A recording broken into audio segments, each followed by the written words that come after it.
Buenas noches a todos, a nuestros amigos que nos están haciendo el favor de escucharnos en Facebook y de vernos, y a nuestros compañeros que están en Zoom de la Sociedad Astronómica, les damos la más cordial bienvenida.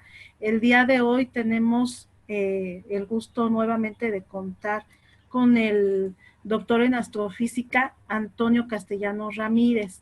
Él es doctor en astrofísica por la UNAM. Se desempeña como investigador doctoral en el Instituto de Astronomía de la UNAM, estudiando la dinámica de regiones fotoionizadas polvorosas. Imparte cursos de licenciatura en la Facultad de Ciencias y en posgrado en Astrofísica, ambos en la Universidad Nacional Autónoma de México. Gusta de la divulgación de la ciencia, en particular de la física, la astronomía y las matemáticas. Esta noche, doctor, les damos la bienvenida. Adelante, puede comenzar. Gracias, muchas gracias. Gracias por la invitación a la SAM. Yo encantado de estar acá con ustedes, ¿no? Entonces, bueno, voy a compartirles acá mi pantalla de la presentación que voy a dar el día de hoy. Es acerca del Sol. Y bueno, el título es El Sol, Tonatiuh, la estrella que nos ilumina el día, ¿no?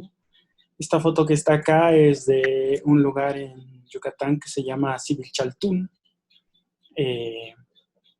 Los mayas tenían mucha fijación por el sol, en particular por el solsticio de fin de año, digamos, ¿no? Y entonces construyeron este edificio de tal manera que en cierto momento, cuando el sol se estaba ocultando, pasar exactamente por la puertita que tiene, ¿no? Entonces es una imagen muy, muy impresionante. Yo conozco Civilchaltún, pero nunca fui para observar este fenómeno. El Sol es una cosa peculiar, ha sido de interés en las sociedades antiguas desde el principio del hombre, ¿no? Y bueno, no es sorprendente que cada una de las civilizaciones lo considerara como un ser superior, como un dios, como algo que influía en la vida de los pueblos, en la vida de las personas, ¿no? En los cambios de clima. Había que tener contento al sol porque si no, pues podían ocurrir un montón de cosas terroríficas, ¿no? Y no estaban del todo equivocados, ¿no? El sol está muy ligado con la vida, ¿no? Una de las primeras cosas que me gustaría platicar acá es, el Sol es una estrella, ¿no? Y claro, para todos los que estamos acá probablemente nos resulte evidente que lo es. Sin embargo, si se ponen a pensar un poquito, imagínense, hace muchos, muchos años, pues en realidad no habría ninguna observación, ningún fenómeno, nada de información que nos dijera que evidentemente estos puntitos que están por ahí lejanos y esta cosa enorme que todos los días la podemos ver, estuvieran relacionados, ¿no? Entonces, algo que es muy común el día de hoy, pues en la antigüedad no lo era. Tuvo que ser con algunos estudios que se hicieron, ¿no? Durante muchos años, que se llegó precisamente a ver que las estrellas eran soles, o más bien que el sol era una estrella. Y la razón es que empezaron a notar que esos puntitos que veían en el cielo, pues emitían luz. Y si emitían luz y además estaban tan lejos, pues se llegó a la conclusión, digamos, de cierta manera, de que pues entonces las estrellas también tenían que ser soles, ¿no? Actualmente sabemos que el Sol pues no es más que una más entre todos los miles de millones de estrellas que hay por ahí, ¿no? Sin embargo, eso no debe ser ningún motivo para entristecerse, al contrario, ¿no? Porque el Sol es precisamente lo que a nosotros nos hace vivir, o una de las razones, ¿no? Es nuestra fuente, lo que nos proporciona la luz y el calor, ¿no? Y también actualmente se sabe que en realidad el Sol es una estrella pequeña, ¿no? Dentro del vasto mundo de las estrellas, el Sol no es para nada grande, es una estrella entre mediana y pequeña, ¿no? pero es de gran importancia porque, bueno, es el centro de nuestro sistema planetario, ¿no?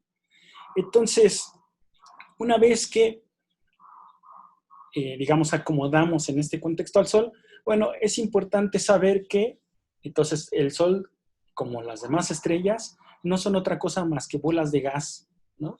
Que están ardiendo desde cierto punto de vista, ¿no? Cualquier estrella es exactamente eso mismo, ¿no? Gas que está a temperaturas muy altas, ¿no? Y que de hecho tienen esta forma esférica debido a la gravedad. La gravedad lo que trata de hacer, pues, es compactar, ¿no?, la estrella. Y por otro lado, la composición principal de todas las estrellas son hidrógeno y helio, ¿no? El hidrógeno, que ustedes saben, es esta cosa que tiene un protón en el núcleo, ¿no?, y un electrón orbitándolo, y el helio, bueno, que tiene esta otra estructura, ¿no?, donde tiene dos electrones orbitándolo, ¿no?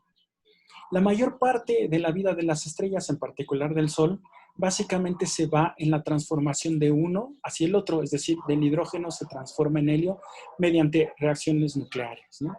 Y esto es precisamente lo que le provee al Sol la energía que tiene para vivir. Entonces, mientras la gravedad trata de colapsarlo, no trata de apachurrarlo, esta energía que surge del núcleo, lo que está haciendo es tratar de equilibrar a esta tremenda fuerza gravitacional, ¿no? Y ese equilibrio es el que los mantiene vivos por muchos, muchos años. ¿Ok?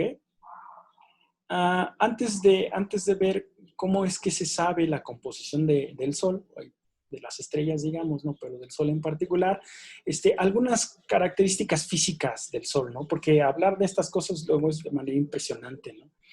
Tiene un diámetro, se fijan, pues de 1.391.000 kilómetros.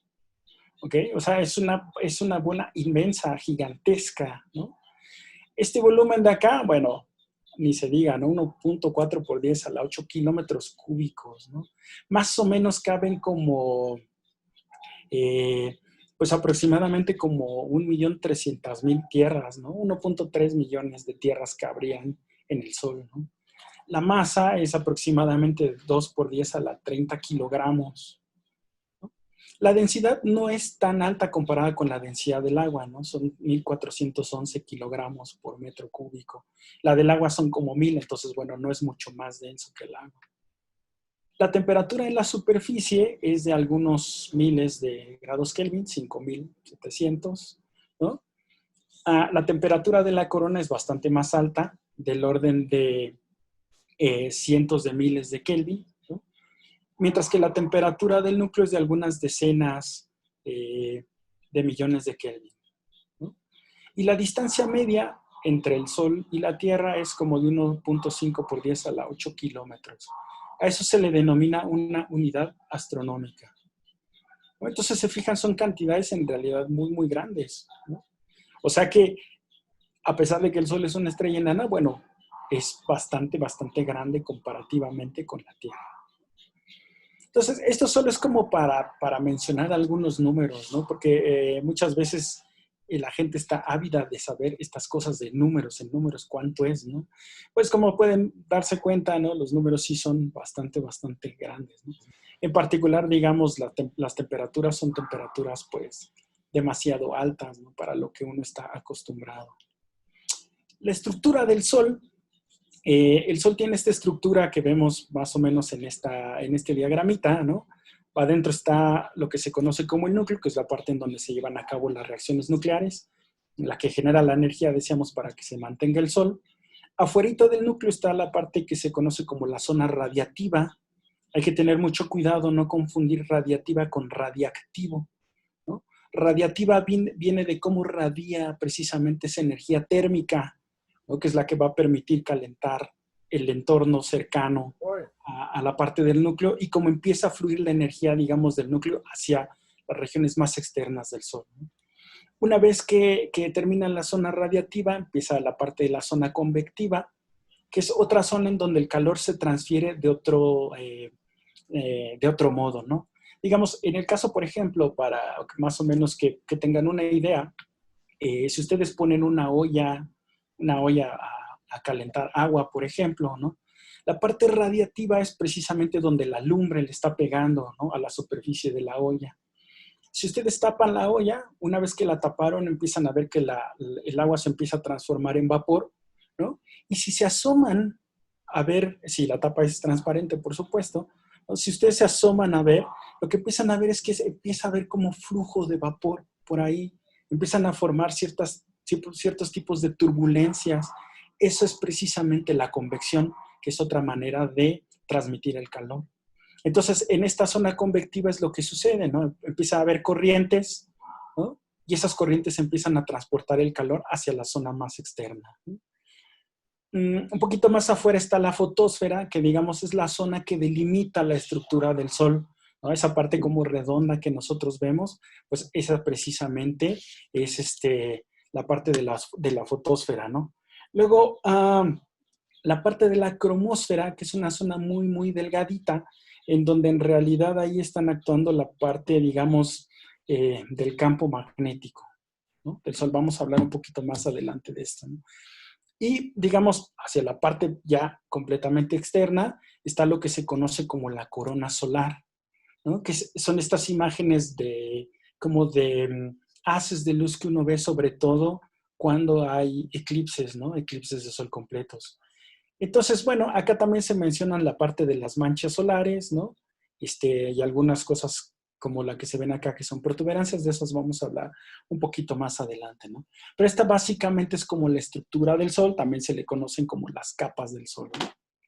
Pues una vez que ya tenemos aterrizado este concepto de qué es el Sol, de cómo es su estructura, ¿no? La siguiente pregunta que nos viene es, bueno, ¿de qué está hecho el Sol?, ¿no? ¿Cómo es que se sabe de qué está hecho el Sol, en particular y en general las estrellas? Porque el proceso básicamente es el mismo, ¿no? Al ser el Sol la estrella más cercana que uno tiene, pues es la estrella que le ha permitido a uno estudiar y con base en eso, pues poder inferir algo acerca de las demás estrellas, porque las demás estrellas pues, están bastante lejos de nosotros, ¿no?, como para poder irlas y estudiarlas. Entonces, muchos de los resultados que se conocen sobre las estrellas pues han venido de estudios que se han hecho sobre el Sol, ¿no? Entonces, por ahí de los 1800, ¿no?, y algo, 70 y algo aproximadamente, el filósofo Augusto Comte, palabras más, palabras menos, pues dijo que uno nunca iba a poder saber de qué estaban hechas las estrellas, ¿no?, simplemente porque pues, no estaban en nuestro vecindario, ¿no?, que no había ninguna posibilidad de conocerlo. Y más o menos por esos años, digamos, estaba desarrollando la teoría y los experimentos que precisamente permitirían determinar de qué están hechas estas cosas, ¿no? Entonces, para saber de qué está hecho el Sol, lo que uno tiene que hacer es ir y estudiar la luz que nos llega desde el Sol, ¿ok? Porque esa luz trae mucha información sobre la composición del Sol, ¿ok? Ahora, la parte de la luz, como uno la entiende, es solamente, digamos, pues lo que uno ve, ¿ok? Pero la luz, digamos, es un poquito más que eso, ¿no? Una manera de definir a la luz es decir que es una onda electromagnética. Y en ese sentido, si ustedes se imaginan, alguna vez agarraron una cuerda, ¿no?, y la empiezan a subir y bajar, esta cuerda va empezando a hacer como onditas, ¿no? Estas onditas, digamos, la distancia entre los puntos más altos que se denominan crestas o los puntos más bajos que se denominan valles, pues eso nos va a permitir determinar una cosa muy importante que se llama la longitud de onda. Y la longitud de onda en el caso de la luz está, pues, digamos, relacionada con el color de la luz, ¿ok? Pero además, insisto, de la parte que uno ve, de la parte que uno conoce de la luz, hay otra parte de la luz que uno no puede observar. Y esto es lo que se denomina el espectro electromagnético. Este espectro electromagnético, entonces, ahora sí, es todo el rango en donde la luz existe, ¿ok? Que se puede definir en términos de la longitud de onda o en términos de la frecuencia o la energía que tienen estos rayos de luz, ¿ok? Acá tenemos un diagramita, digo, hay muchos números y puede que uno se pierda en esto, pero lo que es importante acá notar es que la parte que nosotros observamos es esta parte que se conoce como la parte visible de la luz, ¿ok?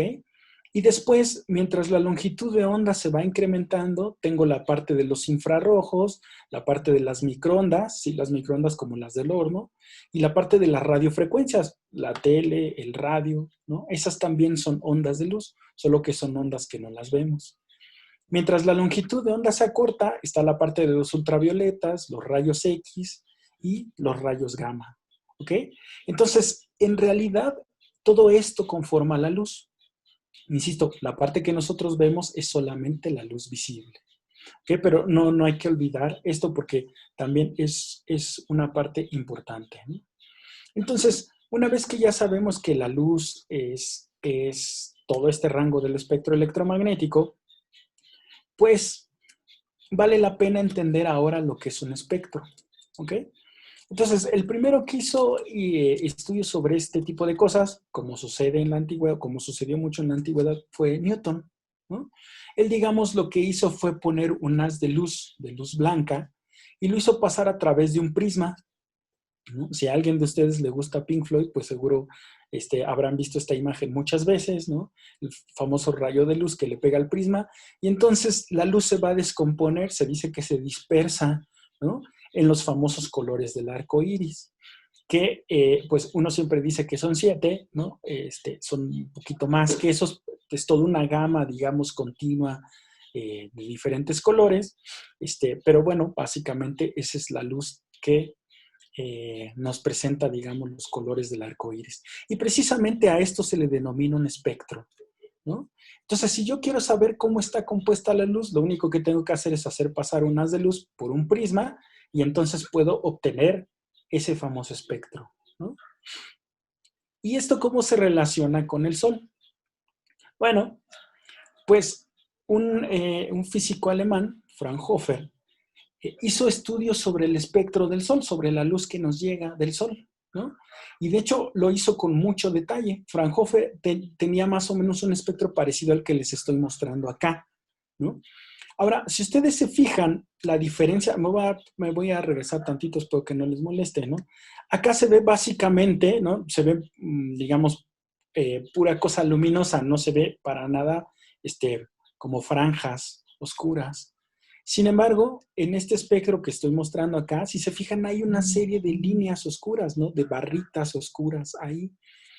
Y esto llamó de manera, digamos, particular la atención de Fraunhofer, ¿no? Entonces, él estudió el espectro y observó estas bandas que aparecen aquí, estas manchitas oscuras que aparecen, ¿no? Y se fijan que, bueno, todo lo demás son precisamente los colores, ¿no?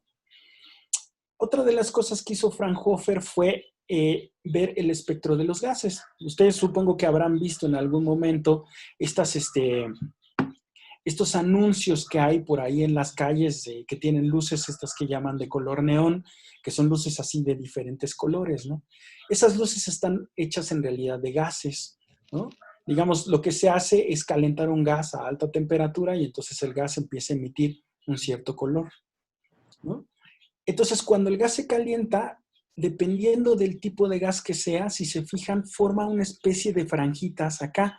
Claro, a diferencia del espectro del Sol, estas franjitas son franjitas brillantes, ¿no? Y cada elemento tiene un espectro diferente, ¿se fijan? No, digamos, que es el espectro del hidrógeno, pues no es el mismo que el espectro del oxígeno. En el oxígeno se ven muchas más franjitas brillantes, ¿ok?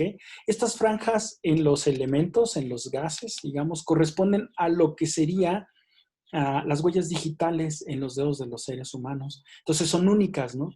Cada gas tiene un diferente espectro, ¿ok?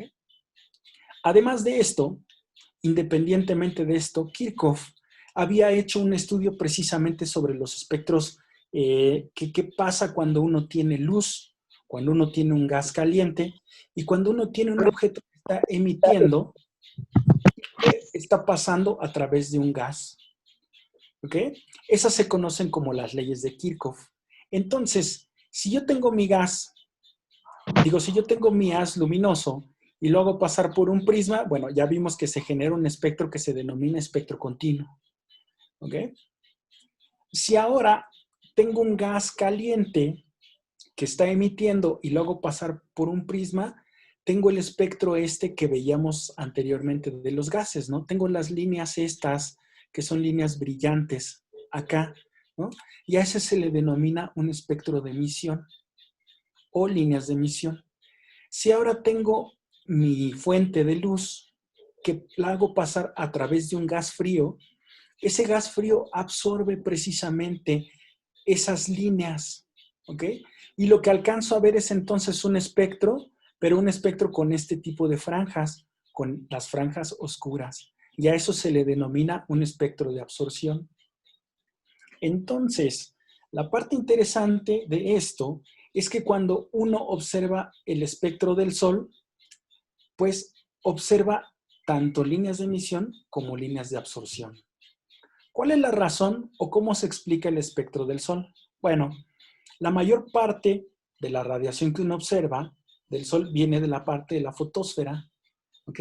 Que digamos sería como la emisión del continuo que uno ve, como si hace pasar simplemente la luz a través de mi prisma, ¿no?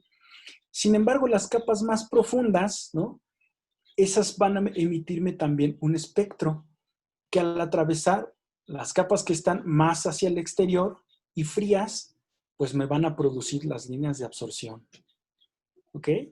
Entonces, una vez que yo veo el espectro del Sol y en particular, y en general, perdón, de las estrellas, pues si yo comparo ese espectro con líneas que puedo producir en el laboratorio, puedo conocer la composición química de esas estrellas y en particular les decía del Sol, ¿no?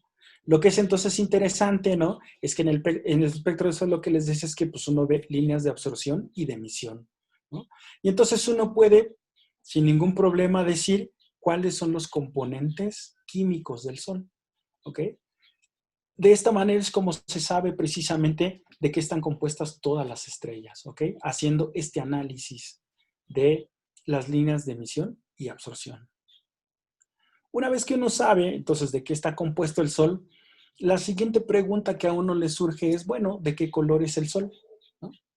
Y si yo les pregunto de qué color es el Sol, estoy segurísimo, pero segurísimo, 100% seguro que todo el mundo me va a decir, por supuesto que es verde el Sol, ¿no?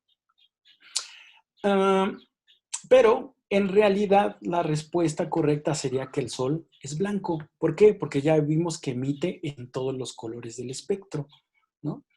Lo que sucede es que el Sol radia como una cosa que se le llama un cuerpo negro ideal, que no es otra cosa más que un radiador perfecto. Es decir, que toda la energía que tiene la emite y la emite de forma perfecta. ¿Ok?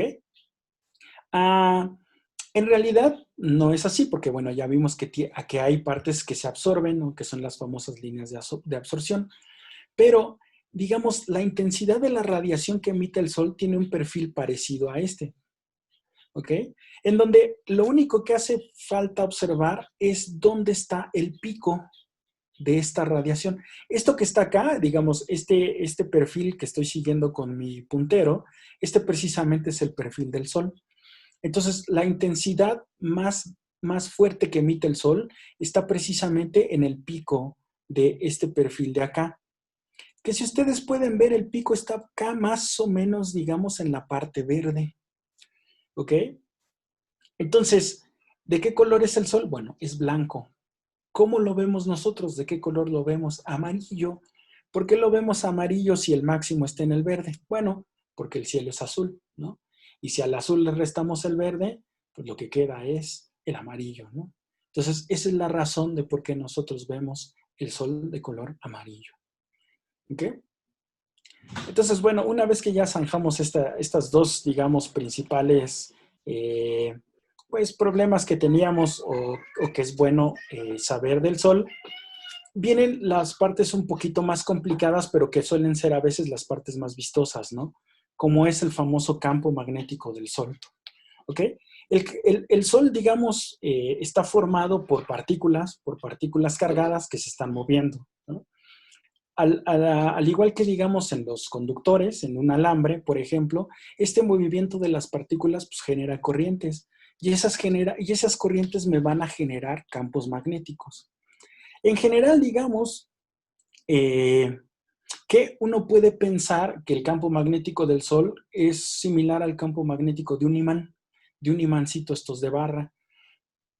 Si alguien de ustedes alguna vez hizo algún experimento en la secundaria o algo así, en donde ponía un imán, le ponía una hoja blanca y vaciaba limadura de fierro, lo que encuentra es que la distribución de esa limadura más o menos sigue estas líneas que están acá.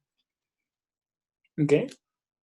Entonces, el campo magnético del Sol, pues, se puede representar, digamos, como un imán de barra, ¿no? Aquí está, más o menos.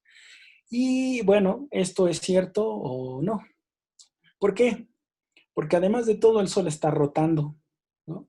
Entonces, la manera en cómo rota el Sol no es como uno puede pensar que rota, por ejemplo, una pelota o un balín o una canica.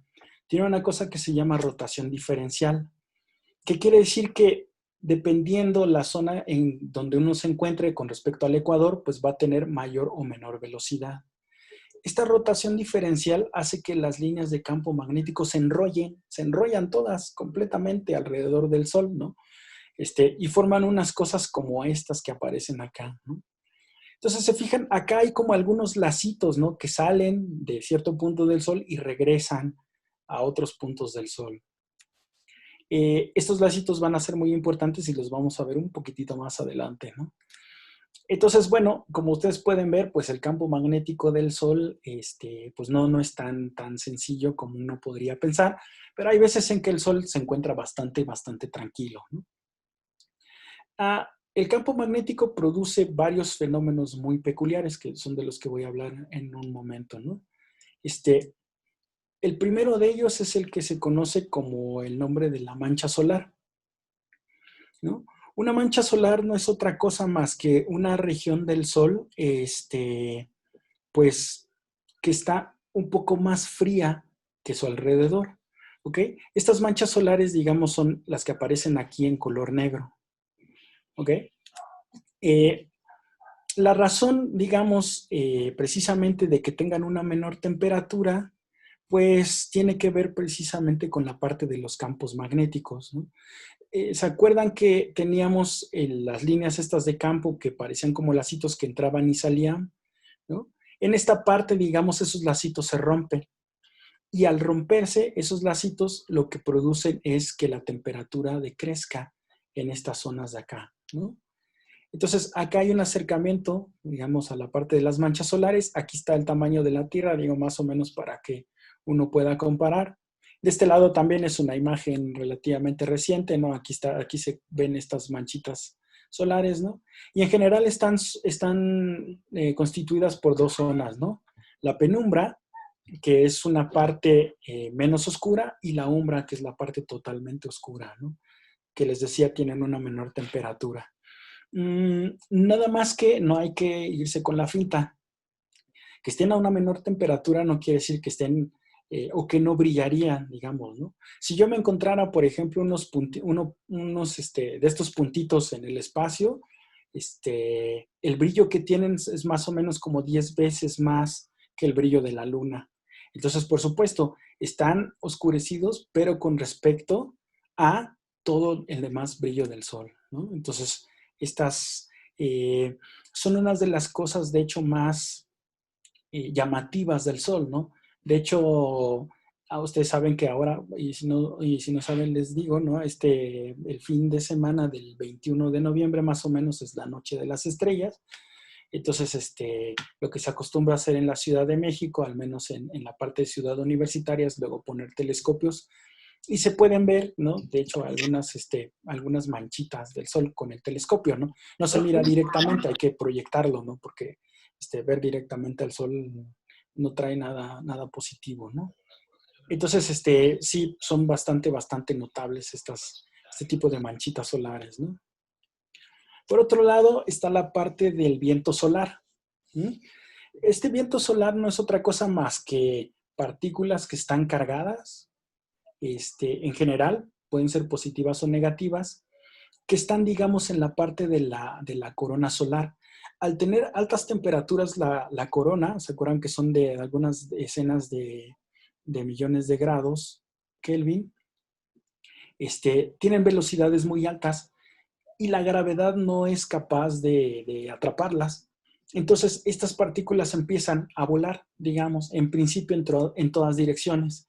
A eso se le llama isotrópico, es decir, el viento del Sol es isotrópico, va igual casi en todas las direcciones. ¿Ok? Este viento solar es importante porque, digamos, en principio, pues permea todo el medio interplanetario. ¿Ok? Acá se ve, digamos, una imagen de cómo afecta el viento o cómo le pega el viento, digamos, a la parte de la Tierra. Ustedes saben, esta es la magnetosfera de la Tierra, ¿no? O sea, acá se forma lo que se conoce como una onda de choque, ¿no? Es una onda de choque que simula, digamos, o que se asemeja a cuando tienen un bote, una lancha, un velero que se va moviendo en el mar, se genera como una estructura de este tipo. Entonces, por eso a estos se les llaman choques a proa o bow shocks en inglés, ¿no? O sea, aquí se produce un bow shock, ¿no? Y les decía que esto se extiende, ¿no?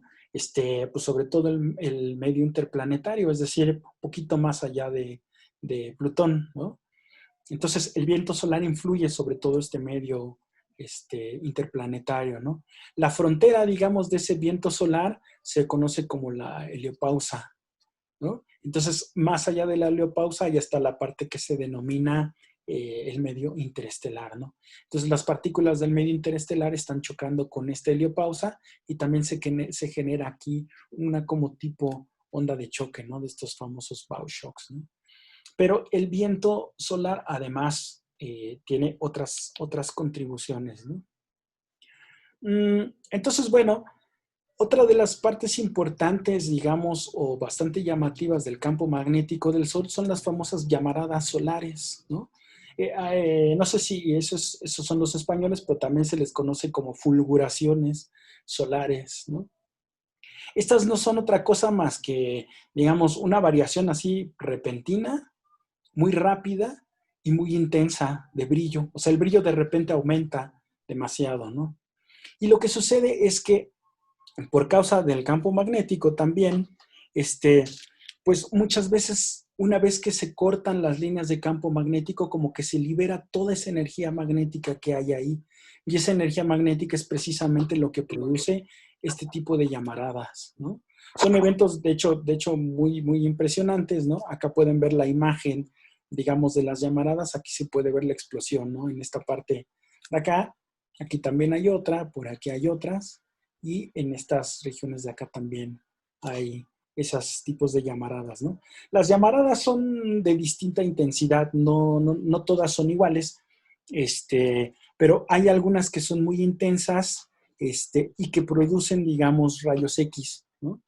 Esos son un poco peligrosos, digamos, si es que se dirigen hacia nosotros, ¿no? Porque pueden afectar, digamos, parte de los medios de telecomunicación, ¿no? Como por ejemplo el radio o alguna cosa por el estilo, ¿no? Entonces, nada más para que vean acá es el video de una de estas llamaradas, ¿no? Ahí se ve, ¿no? Como de repente pum, aumenta el brillo de golpe, ¿no? Y les digo, bueno, esa energía pues, se va expandiendo también, y solo es peligroso, digamos, para nosotros, pues si viajan en nuestra dirección, ¿no? Si no viajan en nuestra dirección, bueno, pues no hay tanto problema, ¿no? Algunas veces estas llamaradas, pues van acompañadas de un fenómeno que se denomina eyección de masa coronal, que no es exactamente lo mismo, pero que también están relacionados con estos campos magnéticos, ¿no? Habíamos visto que las líneas estas de campo magnético se retuercen y acá se ve, ¿no? Estas líneas de campo precisamente provocan que las partículas cargadas se muevan alrededor de estos como lacitos, ¿no? Acá nada más para que se den una idea, pues está el tamaño de la Tierra, ¿no? Comparado con estas cosas. Entonces, bueno, sí son bastante grandecines estos, ¿no?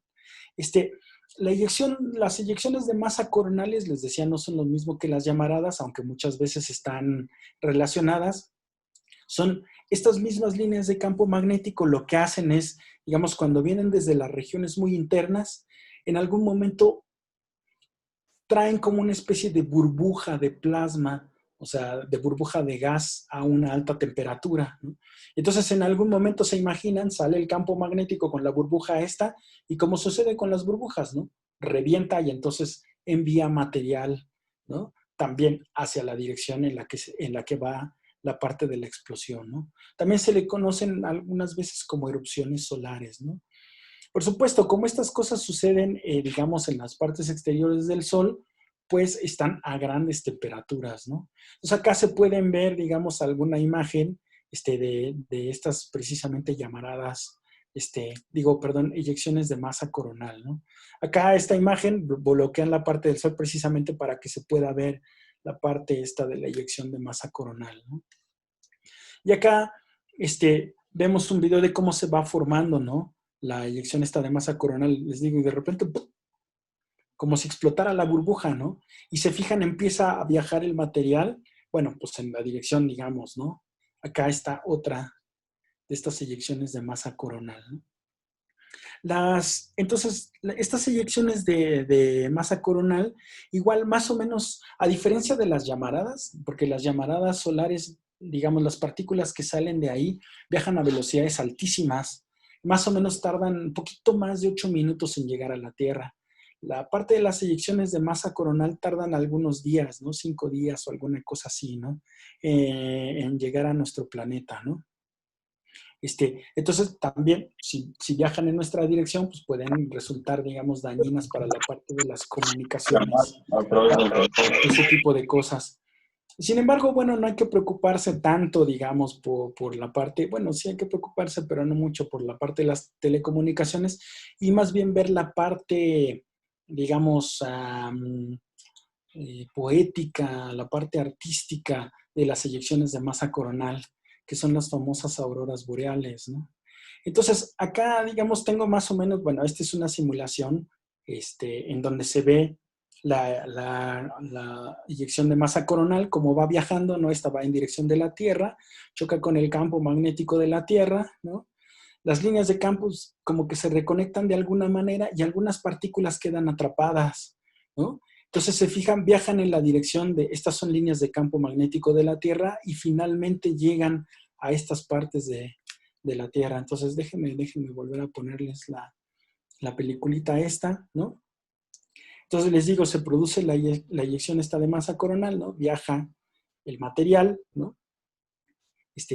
Choca con el campo magnético de la Tierra, las partículas empiezan, algunas, ¿no? Son atrapadas por las líneas de campo magnético, empiezan a viajar a través de ellas y entonces se dirigen precisamente a estas partes de la Tierra, que si ustedes notan son precisamente los polos, ¿no? Una vez que esas partículas cargadas, digamos, se encuentran en la atmósfera, pues interactúan con las moléculas de aire que hay por ahí. Y ustedes saben que las moléculas de aire, bueno, tienen diferentes compuestos, ¿ok? Y al interactuar con estos, precisamente que forman estos colores que están ahí, ¿no? Como si fueran un tipo de tormentas o alguna cosa así, ¿no? ¿Ok? Esas precisamente son las auroras boreales, ¿no? Y esa es la manera en la que se producen. Sin embargo, pues no todo es eterno, no todo se mantiene, siempre va cambiando. Y por supuesto el Sol no tendría que ser la excepción, ¿no? El Sol tiene aproximadamente 5,000 millones de años existiendo, y está más o menos a la mitad de su vida, ¿no? Pero en algún momento irremediablemente va a llegar el final, ¿no? Y una vez que llegue el final, ¿no? Lo que va a suceder es que el Sol se va a convertir, por ahí se voló un pedazo, ¿no? En lo que se denomina una gigante roja. ¿Qué es una gigante roja? Bueno, las partes cercanas, digamos, del Sol, cercanas al núcleo, van a empezar a colapsarse, ¿ok? Pero debido a la masa que tiene el Sol, el colapso, digamos, va a producir una expansión de las capas más externas de manera tenue, no de manera violenta. Es decir, el Sol no se va a convertir en una supernova, ¿ok? Entonces, una vez que sucede esta compresión, esta contracción, digamos, las capas más externas se empiezan a extender y extender, porque la gravedad ya no tiene tanta fuerza, digamos, la gravedad del núcleo como para atraerlas, ¿no? Y empiezan y empiezan a expandirse y expandirse y expandirse y se van a hacer cada vez más, más y más grandes. El tamaño que va a tomar el Sol en esta última etapa es aproximadamente, digamos, del tamaño de la órbita de la Tierra, más o menos, ¿no? Si alguien de ustedes vio la película de Superman, la viejita, ¿no? Pues eso fue exactamente lo que le pasó a Krypton, ¿no? Su Sol se convirtió en una estrella roja y entonces, pues, se lo comió, ¿no? Y en la parte del centro, lo que queda ahí va a tener una emisión de vientos muy intensa. Esa parte del viento va a expulsar suavemente las capas externas hasta que finalmente se desliguen gravitacionalmente del centro, ¿no? Eso formará alguna de estas imágenes que están aquí, que se le denomina una nebulosa planetaria. Y lo que está en el centro, hay un puntito brillante ahí en el centro, será una enana blanca. ¿Sí? Después de muchos años, pues esta parte, digamos, de las capas más externas ya se habrá difuminado completamente y pues el Sol se va a apagar, va a quedar como un punto ahí negro, sin brillo, ¿no? Y entonces el final del Sol, la muerte del Sol, terminará como una de estas cosas, ¿no? Una nebulosa planetaria. Y bueno, eso es todo lo que quería platicarles. Muchas gracias. Los dejo con esta imagen del Sol en diferentes longitudes de onda, ¿no? Donde se pueden ver también las llamaradas y demás objetos. Gracias. Doctor, muchísimas gracias. Comenzamos ahorita con la sesión de preguntas. Por favor, si tienen alguna pregunta. Me adelanto tantito porque en Facebook tenía una pregunta, permítame tantito. Ay, Sí. ya la perdí. Ah, perdón, es, bueno, está aquí como, hay Dulce Raúl, a ver, ay, que la perdí. Y nos está preguntando, ay, ¿qué es la tacoclina? La Tacoclina es una región también que está ahí, digamos, a ver, déjame regresarme a la estructura del Sol, ¿no?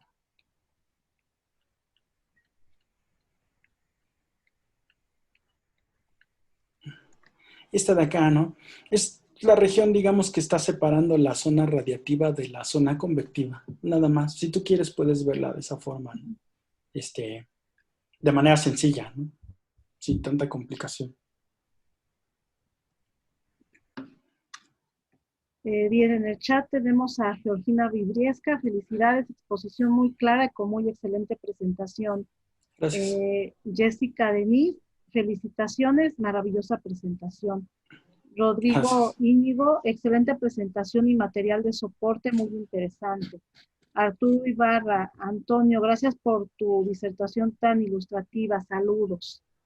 Y pues no sé si alguien tenga alguna pregunta, por favor, adelante. Yo Se tengo una presentan, pregunta. por favor. Ajá, Pira. Sí, ¿qué está pasando con la misión que está yendo hacia el Sol ahora? No me recuerdo cuál es el nombre de la misión. ¿Sigue activa qué es la nave que está observando al Sol, ¿va? Muy, muy de cerca. ¿Qué está haciendo esa nave ahorita? Pues mira, hasta donde yo sé, sí, o sea, sigue activa y está tomando datos del Sol. O sea, el Sol es un observatorio que nosotros tenemos y de donde podemos seguir sacando un montón de información, ¿no? Por supuesto, hay un montón de fenómenos que todavía no están bien entendidos, ¿no? Al menos no completamente entendidos. Se sabe esto de los campos magnéticos, se saben algunas otras cosas, pero siempre es importante seguir obteniendo información, ¿no? Para poder entender mejor. De hecho, inclusive muchos de los fenómenos como algunos de los que ya he explicado, ¿no? Entonces, básicamente eso es, ¿no? Seguir recopilando datos del Sol para seguir estudiándolo. Ok, gracias. Muchas felicidades, Antonio. Muy bonita exposición. Gracias. Sí, Rodrigo Íñigo, yo tengo una pregunta. Cuando menciona que el Sol colapsará bajo su propia gravedad y que se convertirá en una esfera roja y dice que los planetas serán absorbidos, pero si la gravedad disminuye el núcleo, ¿no provocaría que los planetas se desplazarían hacia el exterior separándose del Sol? Am, A los más lejanos. sí, pero tendría que ser, digamos, los planetas que están bastante más lejanos, ¿no? Esos son los primeros que se van a desligar gravitacionalmente. Los que están más cercanos, esos no sufrirían tal afectación, digamos, ¿no? Pero en principio, digamos, la manera en cómo esta cosa se va a empezar a expandir, pues lo primero que va a hacer es comerse a Mercurio, ¿no? Que está bastante cerquita. Entonces, bueno, digamos, para evitar eso, Mercurio tendría que alejarse más allá de la órbita de la Tierra. Querría decir ah, que la diferencia de masas tendría que ser muy grande, ¿no? Porque el asunto es que la atracción gravitacional de un objeto depende de su masa, ¿no? Entonces, el que el Sol pierda este tipo de combustible, no quiere decir que también va a perder de manera importante y rápida la parte de la masa, ¿no? Entonces, bueno, es ese más o menos el fenómeno que sucede en las gigantes estas rojas, ¿no? Muchas gracias, doctor. En Facebook tenemos comentarios. Bernardo Martínez Ortega, felicitaciones por el tema que presentan el día de hoy. Es bueno que les gustó. Lida y León, saludos desde el colectivo Talleres de Ciencia ATFA. Iván Aguilar, disculpen, me perdí un poco. ¿De qué está compuesta la materia coronal que llega a la Tierra, la que generan las auroras boreales? Son básicamente partículas cargadas positiva y negativamente, ¿no? Que son las que se ven afectadas por el campo magnético. Sí, sí, puede haber también partículas neutras, aunque es raro por las temperaturas a las que hay, pero las que son, digamos, afectadas por el campo magnético tienen que ser partículas cargadas, tanto positivas como negativas, ¿no? O sea, electrones y iones, si lo quieres ver desde ese punto de vista. Muchas gracias, doctor Ámbar Bucio. Un gusto volverlo a ver y fue una excelente presentación. Gracias. Leticia Vence, exposición muy clara. Gracias. Ángel Leni, mucho gusto escucharte otra vez. Antonio. Beto, excelente exposición. Tiene muchas felicitaciones, doctor, en toda Gracias. la parte de los chats. Permítame, déjenme ver si tienen alguna pregunta. Se ha generado en México, Arturo Ibarra, se ha generado en México, sea en el Instituto de Astronomía de la UNAM, en el INAOE o en o en algún otro lugar, algún seguimiento de la actividad solar u otros estudios? Sí, mira, básicamente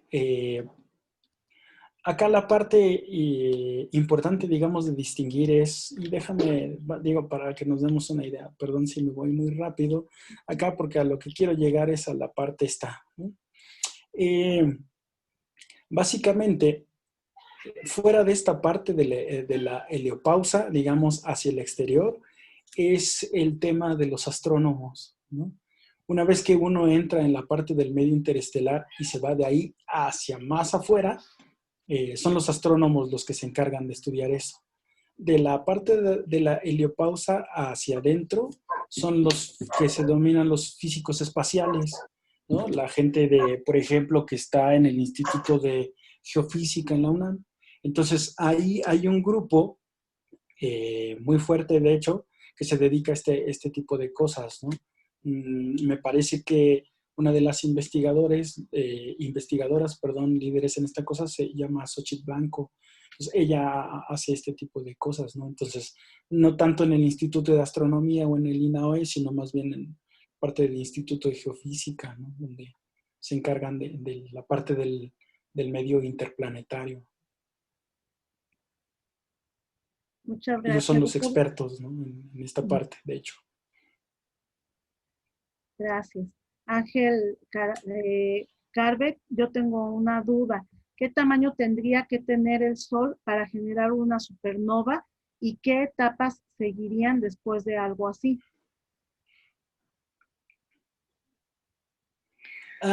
Mira, no es el tamaño en realidad lo que importa para que una estrella se convierta en una supernova. Lo que importa es la masa que tenga. Entonces, más o menos las estrellas que tienen una masa menor a 8 masas solares, esas no se van a convertir en una supernova. Las estrellas más masivas que eso, esas sí pueden llegar a convertirse, ¿no? En una supernova. Y de este tipo de supernovas, bueno, hay de diferentes casos también, ¿no? De diferentes sabores. Entonces sí es como un poquito más complicado, ¿no? Pero la idea, digamos, es... mm,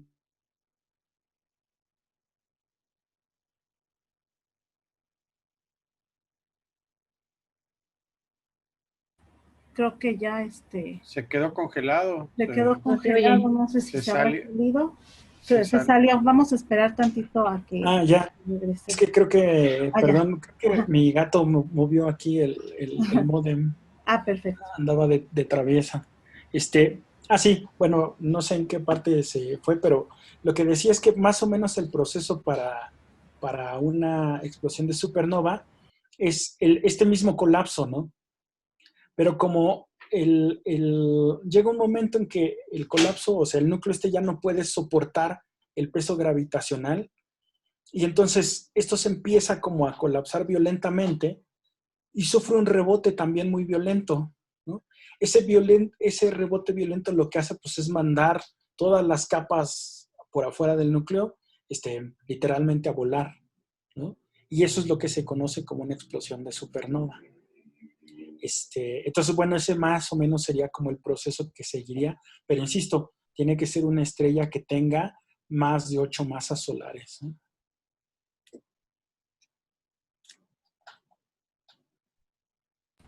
Tenemos aquí nada más en Facebook Manuel Apodaca, saludos de parte de astrofotógrafos de Baja California. Iván Aguilar, muchas gracias por responder mi pregunta, los felicito por sus charlas. Tenemos aquí, pues también para no extendernos más y hacerlo a usted que para no entretenerlo mucho, tenemos aquí 3 preguntas más en el chat. Si gusta contestarlas, se las leo. Sí, ¿Por claro. qué el Sol tiene la mayoría de la masa del sistema solar, pero no tiene esa proporción del momento angular? Creo que el fenómeno se llama la paradoja del momento angular. Esa la hace Eric Rafael. A ver, ¿cómo otra vez? No entendí Dice, bien ¿por qué el Sol tiene la mayoría de la masa del sistema solar, pero no tiene esa proporción del momento angular? Creo que el fenómeno se llama la paradoja del momento angular. Caray, no, esa pregunta no, como que no la entendí bien. Y si la No entendí sé, bien, Eric, si puedas abrir tu micrófono, no sé bien cómo contestarla. porque a lo mejor no la estoy leyendo bien. Es Eric Rafael Jaimes. Hola. Hola. Bueno, es que en una clase, yo de Ciencias de la Tierra, vi que el Sol pues tiene la mayoría de la masa del sistema, bueno, cuando se creó el sistema planetario. Sí. Pero no tiene, bueno, no se cumple lo de la conservación del momento angular. Ok. Entonces, justamente, bueno, a ese fenómeno le llamaban la paradoja del momento angular y como que nunca me quedó muy claro, por eso quería saber si ya había escuchado algo de eso. Porque, bueno, ok, no sé, pero a ver, déjame ver. Lo primero que hay que entender, digamos, es que a lo que se refiere con el momento angular es una propiedad que tienen todos los objetos cuando están girando. Entonces, un objeto que tiene masa, que está girando, tiene un momento angular. Cuando se formó el Sol, se formó, digamos, a partir de un sistema que se denomina protoplanetario, ¿no? Que ustedes pueden imaginarlo como una esfera grande de gas, ¿no? Y todo esto está girando, ¿no? En algún momento, por acción de la gravedad, esta cosa se empieza a comprimir, ¿no? la compresión llega a ser tal que en algún momento pues, se encienden las reacciones nucleares que van a hacer que precisamente esto no siga comprimiéndose más, ¿no? Pero toda esta cosa está girando, ¿no? Ahora, las capas más externas de estos discos protoplanetarios es lo que forman la parte de los planetas, ¿no? En un sistema de este tipo, entonces el momento angular, digamos, en principio debe de repartirse, ¿no? De alguna manera entre los demás objetos del sistema y además del sistema como todo, ¿no? Entonces, pues en principio la suma de cada uno de los momentos angulares de los objetos que pertenecen al sistema debe ser el momento angular completo, ¿no? Entonces, no sé si eso significa que necesariamente el Sol deba de llevar la mayor parte del momento angular, ¿no? Sino que más bien el momento angular debería de estar en principio repartido. No sé si eso más o menos contesta tu pregunta.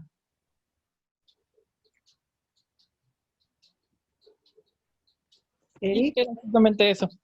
¿Sí? Ok. Uf. Jessica Denise nos dice, yo tengo una pregunta. Además de la conferencia que nos brindó el día de hoy al inicio de la presentación, vi que daba cursos. Yo soy actualmente estudiante de ingeniería mecatrónica, pero me gustaría conocer más sobre estos temas. Ok. Y bueno, pero la pregunta es, Da otro tipo de cursos. Sí, bueno, yo doy cursos básicamente, pero en la Facultad de Ciencias, en la UNAM, y en el posgrado de astrofísica también en la UNAM. Pero si me invitan, yo puedo dar charlas en donde sea, no tengo problema, ¿no? Siempre y cuando me inviten, porque no me gusta llegar así nomás de gorrón. Pero si me invitan, por supuesto, ¿no? Yo encantado de hablar de estas cosas. Muchas gracias. Bueno, pues no sé si alguien más tenga alguna pregunta. Si no, ahora sí que hablen ahora o callen para siempre. ¿No? Yo tengo una pregunta. Ok. Bueno, primero, hola Toñito. ¿Qué aparatos son los que se ocupan para medir el espectro del Sol y, bueno, de las estrellas?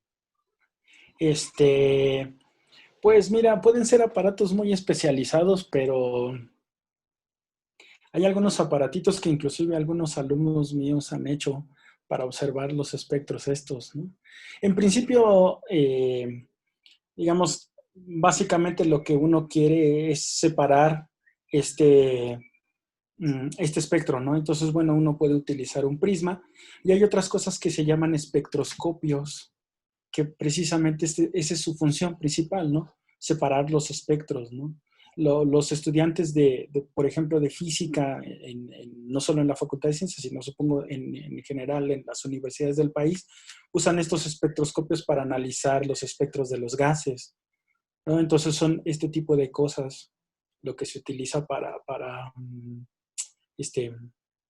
estudiar los espectros, ¿no? De hecho, no es muy complicado construir este tipo de cosas de manera sencilla, por supuesto, ¿no? Uno no puede medir con exactitud longitudes de onda, aunque también hay alguna manera de hacerlo, ¿no? Como de manera un poquito más artesanal. Pero ese es el principio básicamente en el que se basan estas cosas, ¿no? Es un prismita y una cosa que se llama ahí una rejilla de difracción, que precisamente parte en estos colores al Sol, ¿no? Ese es el principio básico de estas cosas. Ok, gracias. Tiene alguien levantada la mano que dice Huawei GW, adelante. Sí, buenas noches. ¿Nombre? Gracias. Soy Guadalupe y Rafael, estamos escuchando aficionados a la astronomía. Y quisiera preguntarle, bueno, comentarle al doctor perdón, seguramente lo están escuchando muchos jóvenes, y le quiero preguntar si le gusta decir unas palabras para cómo los animaría a cómo fueran llevando sus estudios para que sigan, pues, o que pudieran llegar a estudiar lo mismo, ¿no? Por favor. Mira, digamos, lo más importante es el interés y las ganas por conocer cosas. Por supuesto, el camino no es tan sencillo, tampoco es que sea tan complicado, pero básicamente el interés de hacer algo, de entender algún fenómeno, de querer saber un poquito más sobre diferentes tipos de cuestiones, ¿no? Desde el hecho de cuestionarse algunas cosas que pasan en la vida cotidiana y que, bueno, como son tan comunes para nosotros, pues no les damos la mayor importancia, ¿no? Hacer este tipo de preguntas, ¿no? Lo que les decía casi al principio de la presentación, ¿no? De que el Sol es una estrella. Y actualmente todo el mundo dice, sí, cierto, ¿no? El Sol es una estrella. Sí, pero resulta tan evidente, ¿no? ¿Cómo fue el camino que se tuvo que seguir para poder entender que el Sol era exactamente igual que los puntitos, esos que vemos por allá, ¿no?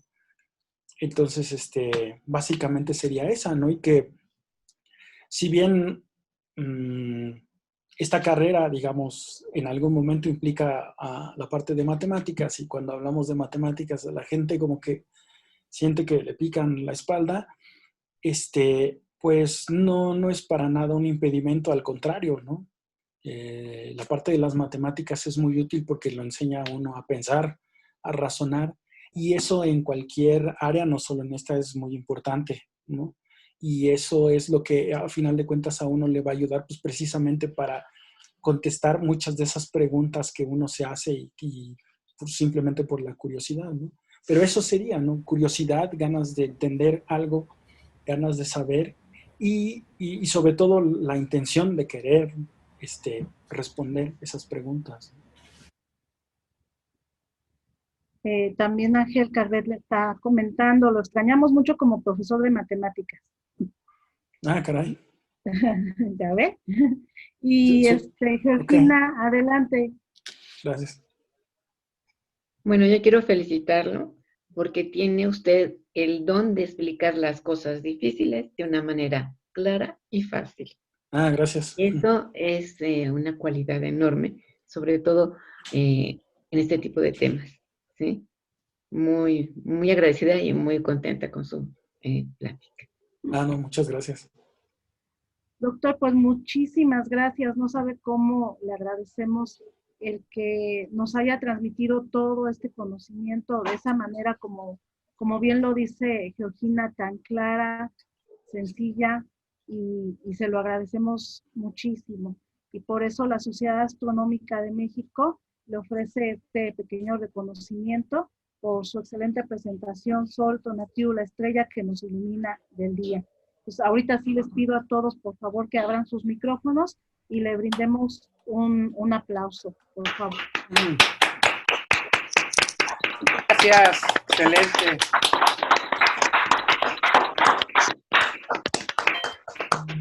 Bueno, muchas gracias. Agradecerles la invitación. Muchísimas gracias. Gracias. Por supuesto, este es parte del trabajo que tenemos que llevar a cabo los científicos para que la gente pues conozca un poco de lo que hacemos, ¿no? Tenga interés en estas cosas y por supuesto, ¿no? Yo encantado de haber dado la charla y encantado de dar las charlas que puedan ser, ¿no?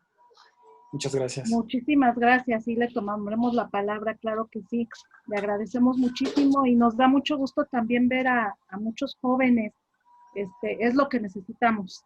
Es lo que necesitamos. Creo que México y la ciencia necesita justamente a tantos jóvenes interesados y pues los esperamos también en la Sociedad Astronómica. Necesitamos ahorita de jóvenes y jóvenes interesados en la ciencia. Entonces, en cuanto tengamos actividades presenciales, ahí los esperamos, chicos. Serán bienvenidos. Ahí de Chapa de Mota. Sí, sí, en Chapa de Mota tenemos un observatorio, entonces hasta ahí podríamos empezar a que ustedes se les abriera esa ventana que ya la empezaron a abrir y que se acabe de abrir y es lo que necesitamos científicos en México. La sociedad les agradece mucho su presencia y los invitamos a que estén. La próxima práctica nos está comentando Rodrigo Íñigo, será dentro de 8 días. Y por favor les pedimos que estén atentos en la página web de la SAM, es Sociedad Astronómica de México.org, y en la página de Facebook, ahí estamos ya publicando todas las conferencias del mes de hoy. Gracias a Leti, muchísimas gracias Leti, que tú eres la que nos programa ahí todas las conferencias y podemos estarlas checando. Entonces, pues muchísimas gracias, es todo, y les agradecemos su presencia. Gracias. Muchas gracias. Buenas noches. Buenas noches. Gracias, buenas noches. Buenas noches. Buenas noches, Nos vemos la próxima semana. Buenas noches, bye. Buenas noches a todos. Bien, gracias. Gracias. Bye, buenas noches. Gracias, bye, buenas noches. Bye, bye. Buenas Ay, noches. hasta luego. Bye, bye, Meli. Buenas noches. Bye, Leti. Leti, Bye, Rafa. todos, buenas Bye, noches. bye. Bye, Buenas Arturo. noches. Bye. Bye. Bye, bye, bye. Bye.